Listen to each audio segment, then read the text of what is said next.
So we were talking to a group of young adults and somebody asked, don't you get tired of being married to the same person for 30 odd years? And I looked at them quite seriously and said, I've actually had many marriages. And they were shocked. I had to go on to explain I've been married to the same person, but we've actually had many marriages. So you see, when I married Francine, she was a young 21-year-old honours student and I was just starting out in the world as well. And now we're both in our late 50s. We have 5 children. We've been married for 30 years. We've got multiple degrees between us. We've had a professional life. We are different people and our marriage is different from the one we started out on. In fact, we've had probably about 10 marriages together. So our marriage has changed as we've gone through different seasons. Obviously, there was our pre-children marriage, and then once children came along, that was a very dramatic shift, and we had to really redefine our marriage and how we related to each other. We're now with adult children and entering into grandparenthood, so that's been another major change.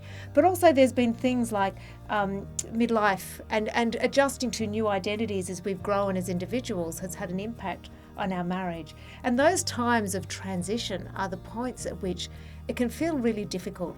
So the marriage is going along just perfectly, everything's comfortable, and all of a sudden something starts to shift in the relationship. It's not easy as it used to be, something's wrong.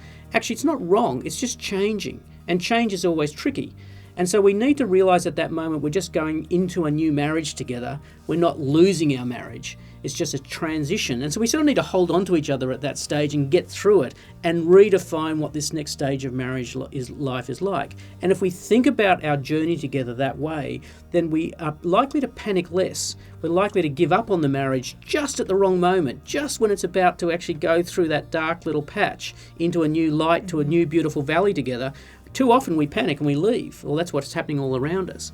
So the idea of having many marriages to the same person is really powerful. Yeah, and we liken it a little bit to our faith life. It's just as in as Christians we have the Easter story that really defines our movement in the Spirit, where there has to be in some ways a death before there can be new life. This is the same processes that's happening in our marriage over and over again. And again, if you think about the Eucharist, that great symbol of what Christ gave, that complete giving of himself to us for our sake, there was pain that came with that, and there was a great reward that comes with that. And so likewise, as our marriage shifts, we need to expect some change, some pain, but there's great reward that comes through that.